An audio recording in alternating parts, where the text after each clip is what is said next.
안녕하세요 친구들. 라이브 특강 사회 이 수업의 유소진입니다. 2교시가 시작되었습니다. 자, 쉬는 시간들 잘들 보내고 오셨나요? 쌤도 20분 동안 열심히 음악 감상을 했습니다. 여기에 만약에 가사가 있었다면 다 외웠겠다라는 생각을 하면서 노래를 듣고 있었어요. 이 노래 익숙해졌죠 이제 여러분? 막 자기 전에 막 머릿속에 돌지 않나요 노래가? 쌤은 그래요. 자, 그럼 이제 두 번째 시간을 시작해 보도록 하겠습니다. 여러분들 그 쉬는 시간 동안 이 긴 20분 동안 음악을 배경 삼아 열심히들 다시 봤죠? 질문도 한번 해봐야겠죠, 그러면. 맞아요, 쌤이. 질문 언제 해주시나 진짜 기다리고 있었는데 그만 압니다. 자, 그럼 대통령의 국가 원수로서의 지위와 행정부 수반으로서의 지위 두 가지를 배웠으니까 거기에 맞춰서 쌤이 문제를 한번 내볼게요. 쌤이 얘기하는 게 국가 원수인지 또는 행정부 수반인지 맞추시면 됩니다. 다른 나라와 조약을 체결하고 정상회담에 대통령이 참여했습니다. 요것은 국가 원수일까요? 행정부 수반일까요? 맞춰주세요. 너무 이제 금방 맞출까 봐 쌤이 걱정이 될 정도로 너무 쉬웠나 싶기도 한데 국가 원수 별별별 잘했습니다. 그래요. 원별찬, 공별우, 곽별희, 김별리 잘했어요. 국가 원수. 유별지, 이별현, 이별규, 이별원, 이별현 여러 번 썼네. 자, 그래요. 하별순, 서별리 국가 원수 잘했습니다. 실시간에 외웠던 거 맞죠? 그쵸? 잘했어요. 원래 수업할 때 기억했다가도 좀 시간이 지나면 또 잊어버리거든요. 그래서 자꾸 반복해서 이거 까먹기 전에 다시 한번 외우고 까먹기 전에 다시 보면 굉장히 도움이 된다고 해요. 자, 이번에는요. 법원과 헌법재판소로 들어가 보도록 할 겁니다. 교환은 EBS 중앙 홈페이지에서 다운로드 받아오시면 되고요. 다시 보기도 EBS 중앙 홈페이지에서 다시 볼 수 있다는 것 기억하시면서 법원과 헌법재판소 들어갑니다. 자, 국회에서 또 행정부로 넘어왔고 그 다음 이제는 사법부로 왔습니다. 법원이 나왔네요.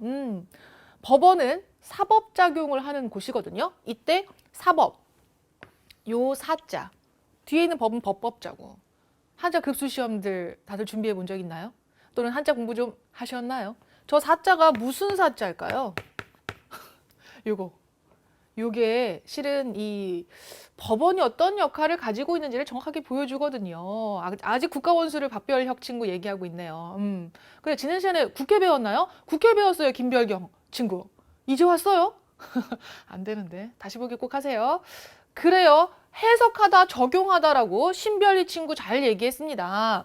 이게 바로 해석하다, 적용하다, 맞다, 맡을 사, 적용할 사자라는 뜻을 갖고 있어요. 바로 재판을 맡는 곳입니다. 법을 해석하고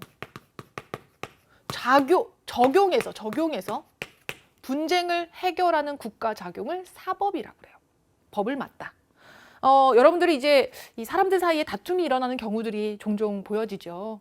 근데 이게 다툼이 서로의 대화와 타협으로 해결이 안 되고 계속해서 좀 진행이 되고 더 안 좋아지고 있다. 이럴 때 법에 따라서 재판을 통해서 그 문제를 해결하는 경우들이 상당히 많습니다. 그렇습니다. 그게 바로 사법작용이었어요. 자, 법원은 바로 이 재판을 통해서 사법을 담당하는 국가기관이고요. 그래서 사법부라고 부릅니다.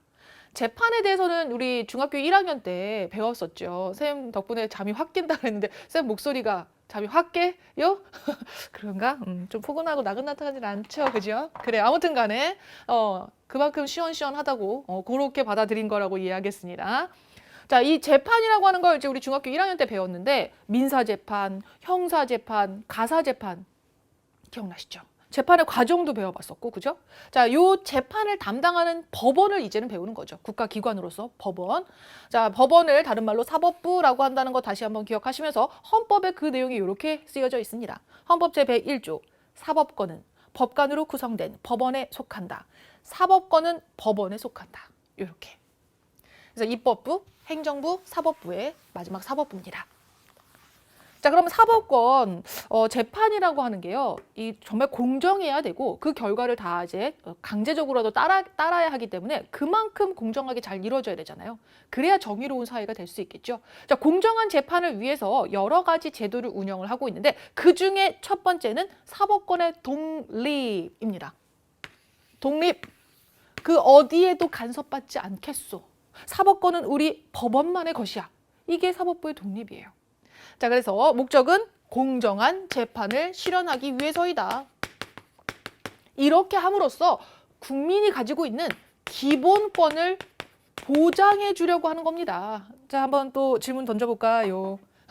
기본권 5가지 얼른 얘기 한번 해봅시다. 그래요. 기본권 5가지가 뭐가 있을까? 공정한 재판을 실현해서 기본권을 보장하기 위한 목적이라고 우리 친구들이 벌써 다 김별성, 신별희, 정별현 친구들 얘기하고 있습니다. 그중 그 기본권, 우리가 누려야 될 5가지 권리 헌법에 명시되어 있는 거 배웠었죠? 하나만 얘기한 친구가 있어요. 참정권 하나. 요즘 또 그 기간이라서 참정권이 떠올랐나 봅니다. 무엇일까요?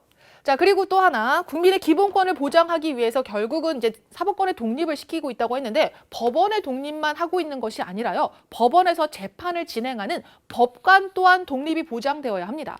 법관 또한 법원 내부에서도 마찬가지고 외부에서도 마찬가지고 법관의 이 재판에는 법률과 양심만이 적용이 되어야지 이 내부나 외부에 간섭이 있어서는 안 되거든요.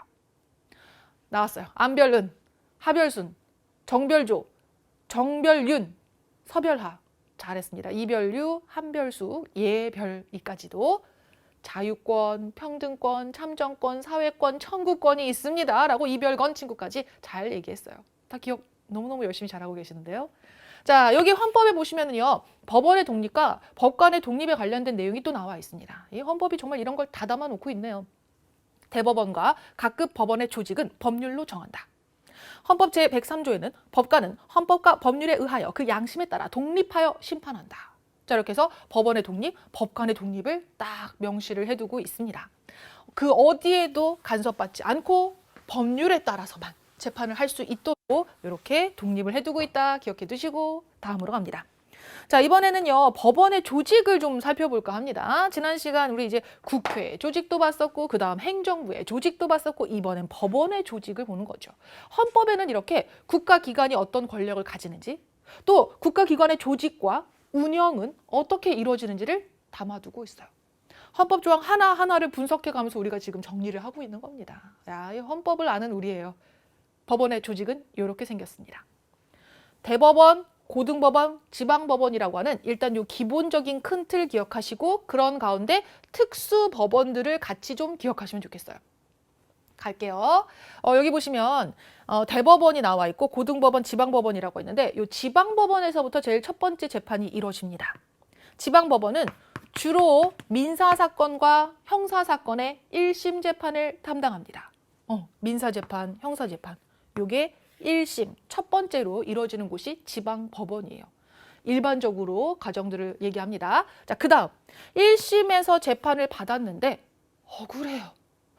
정말 죄를 짓지 않았는데 유죄로 판결이 났어요. 다시 한번 재판을 받아야겠습니다. 라고 해서 한 번 더 재판을 받을 수 있잖아요. 자, 그러면 2심 재판은 고등법원에서 하게 됩니다. 그래서 고등법원은 지방법원에서 이뤄졌던 1심 재판의 두 번째 2심 재판을 한다거나 또는 가정법원의 2심 재판, 행정법원의 2심 재판을 담당하기도 합니다. 주로 2심, 두 번째 재판을 담당하게 됩니다. 자, 그 다음 대법원으로 가면요. 최종 재판이죠. 최종심이라고 합니다. 3심일 수도 있겠고 1심, 2심, 3심일 수도 있겠고 실은 특허법원에서 올라오게 되면 2심이에요. 두 번째 재판입니다. 그래서 중요한 건 그냥 최종심이라고 하면 딱 다 해결이 되는 거죠. 최종적으로 마지막 재판을 담당하는 곳이 대법원입니다. 자, 이렇게 순서대로 재판이 이루어지는 과정을 좀 기억하시면서 이제 특수법원들을 하나씩 한번 살펴보도록 할게요. 가정법원, 어떤 재판들을 할까요? 가정에 관련된 재판을 담당하겠죠. 그죠?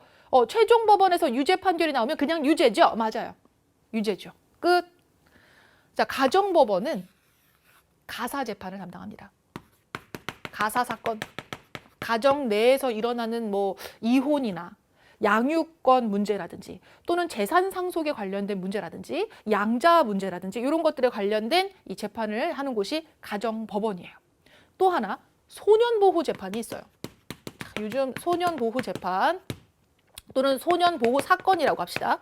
요걸 다룬 법원이 가정법원인데 소년은 곧 성인이 아닌 미성년자들을 얘기하죠. 자, 그 이제 소년들에 의해서 여기서 소년 얘기하면 꼭 이런 질문 나와요. 소년은요? 그게 아니라 연령이 어리다라는 의미의 소년이에요, 여러분. 그래서 미성년자, 자, 그들에 의한 이제 사건이 발생을 했을 때 어떻게 해야 할지를 결정하는 재판이 바로 가정법원에서 이루어집니다. 지금 뜨끔한 친구들 있죠? 소년은 왜 없나? 이 얘기 쓸라 했는데 이런 친구들 없나? 죄송해요. 자, 다음 갑시다. 행정법원. 자, 요 행정법원은 행정작용, 그렇죠. 행정작용으로 또는 뭐 작용이 이루어지지 않아서 또는 뭐 권력이 남용돼서 이렇게 해서 피해를 보았을 때 이 행정법원에서 그 사건을 담당을 합니다. 예를 들어서 이런 거죠. 길을 지나는데 뭐 이제 도로라든지 이런 거 관리를 다 그 지역의 이 자치구에서 알아서 해야 되는 거죠. 자치 이제 그런 단체에서. 근데 잘 관리가 안 돼 있었던 거예요. 그래가지고 맨홀 뚜껑이 막 열려 있고 막 그랬어. 그래서 거기에 잘못해서 발을 헛디뎌서 다쳤어. 이럴 때 손해배상을 청구하는 재판 같은 경우를 행정법원에서 할 수 있겠죠. 자, 그 다음 특허법원이 있습니다. 특허법원은 특허권과 관련된 재판을 담당합니다. 요즘 뭐 지적재산이다라고 해서 굉장히 이 정보화 시대에 이런 지식과 정보가 중요해지고 그만큼 이 창조자, 처음에 그걸 만든 사람에 대한 아이디어나 만든 사람의 그런 발명품에 대한 그런 이 권리를 인정해 주잖아요. 그래서 그런 특허권에 관련된 재판을 담당하는 이 법원이 또 따로 생긴 거죠. 특허법원. 요거 하니까 생각나는데 선생님이 어저께 이제 뉴스를 딱 이렇게 보다가 선생님 때 한참 이제 그 유명한 그룹이 있었어요. 동방신 기억이라는 이름 다 얘기하면 안 되는 거 맞죠? 아무튼 그 그룹에 윤호윤라는 이제 분이 그분이 마스크 특허권을 냈더라고요. 우리가 잘 알고 있는 뭐 아이돌이자 이제 가수이죠. 근데 이 발명에도 관심이 많아서 마스크, 요즘 우리 마스크가 굉장히 중요해졌잖아요. 근데 마스크를 쓰고 있으면 참 불편한 게 뭐 마시고 싶을 때 이걸 또 내려서 마시자니 좀 어떡하지라는 생각이 좀 들고 이럴 때 있잖아요. 그래서 이럴 때 마스크에다가 여기 뚜껑을 달아서 뚜껑을 딱 열고 빨대를 이렇게 해서 마실 수 있도록 하는 그런 마스크에 대한 특허권을 갖게 됐더라고요. 이럴 때 만약에 그 마스크 특허권은 지금 그분이 윤호윤 누구가 갖고 있는데 선생님이 저거 좋다. 저거 만들어서 팔아야겠다. 그래서 똑같은 걸 만들어 팔았다. 이럴 때 선생님이 특허법원에 가게 되겠죠. 무슨 말인지 알겠죠? 그래요. 여기 특허권에 관련된 이 재판은 특허법원에서 합니다. 자, 급이 지금 나란히 있는 법원들이요. 급이 같은 거예요. 같은 급이야. 그래서 가정법원, 지방법원, 행정법원이 같은 급이고 그다음 고등법원과 특허법원이 같은 급이고요. 그다음 가장 높은 이제 최종심을 담당하는 대법원이 가장 높은 급에 있는 거죠. 급을 기억하라는 게 여러 번 재판을 받을 수 있도록 하는 심급 제도라고 하는 게 있잖아요. 그 심급 제도가 항상 처음에 받았던 재판보다 더 높은 급의 이 재판을 담당하는 이제 법원이 있겠죠. 그 높은 급의 법원에서 받게 되거든요. 그래서 그 급을 기억하시면 아, 이렇게 올라가는구나라는 사실을 알 수 있습니다. 자, 여기까지 해서 우리 법원의 조직을 좀 알아봤습니다. 어렵지 않았겠죠, 여러분? 저작권도 특허법원에서 하나요? 맞습니다. 네. 자, 심급제도 한번 갑니다. 우리 공정한 재판을 위해서 앞에 사법권의 독립을 보장하고 있다고 했습니다. 그와 함께 또 꼭 필요한 것이 바로 심급제도예요. 심급제도 또한 목적이 공정한 재판을 위해서입니다. 재판이라고 하는 게요. 생각해 보세요. 일단은 법률과 이 법관의 양심에 따라서 공정하게 재판이 이루어져야 하지만 실은 이제 재판을 하는 법관도 이 법률을 좀 해석하는 과정에 있어서 착오가 있을 수도 있어요. 그렇죠? 그래서 사법부 내에서도 분명 국민의 기본권을 침해하는 경우들이 생길 수 있기 때문에 자체적으로 그걸 막기 위해서 여러 번 재판을 할 수 있도록 만들어둔 것이죠. 곧 공정한 재판을 통해서 법원에 급을 두어 여러 번 재판을 받도록 하고 이걸 통해서 또 지키고자 하는 것이 바로 국민의 기본권입니다. 공정한 재판의 목적은 다 국민의 기본권 보장이다. 기억해 두시고요. 이렇게 급이 나눠져 있어요. 선생님들 여기서 좀 특이한 게 보입니다. 1심을 담당하는 법원이요. 지방법원에 합의부가 있고 지방법원에 단독 판사가 있네요. 그럴 때 올라갔을 때 법원이 달라지네요. 요걸 알아차리면 되는 거죠. 알아차리면. 자, 보세요. 여기 지방법원이 나와 있는데 여러분들 헷갈리지 마시고 그냥 요 뒤에는 지워도 돼요. 지방법원 및 지원은 지워도 돼요. 근데 지방법원만 기억하시면 돼요. 지원은 뭐냐면 지방법원의 이 역할을 나누어 맡고 있는 지방법원 지원이라고 하는 곳이 있어요. 그래서 이런 거는 본관과 뭐 이제 별관 같은 그런 느낌으로 기억하시면 돼요. 그래서 지방법원만 봅시다. 요 뒤에 거는 그냥 헷갈리니까 우리 교과서에 대부분 이거 잘 안 실리는 경우들도 많거든요. 그래서 그냥 지방법원의 합의부와 지방법원의 단독 판사가 있다라고 했는데 단독 판사는 말 그대로 판사 한 분. 그래서 재판정에 딱 섰더니 가봤더니 재판하는 과정에서 판사가 한 사람만 딱 들어오는 거죠. 자, 여기 좀 민사 사건이나 형사 사건에서 이제 간단한 사건의 경우에 대부분 이렇게 단독 판사가 이제 판단을 하게 됩니다. 판결을 하게 되고요. 그다음에 이제 합의부 같은 경우는 판사가 3명이에요. 좀 더 좀 중한 사건들, 이런 사건들 같은 경우는 합의부에서 이제 이루어지게 되는 거죠. 시작이 이렇게 다를 때 2심으로 갔을 때 2심 법원들이 달라집니다. 지방법원 단독 판사보다 급이 높은 법원은 지방법원 합의부예요. 그래서 바로 2심이 지방법원의 본원의 합의부로 가게 된다라는 걸 기억하시면 되겠고, 만약에 합의부에서 벌써 시작을 했다. 그럼 그보다 급이 높은 법원은 고등법원입니다. 그래서 2심을 고등법원에서 하게 되는 거죠. 자, 그리고 최종심 3심은 무조건 대법원으로 가요. 왜냐하면 지방법원 합의부에서 2심을 했기 때문에 2심 다음에 3심을 고등법원으로 가는 거 아닌가라 생각할 수 있겠지만 아니에요.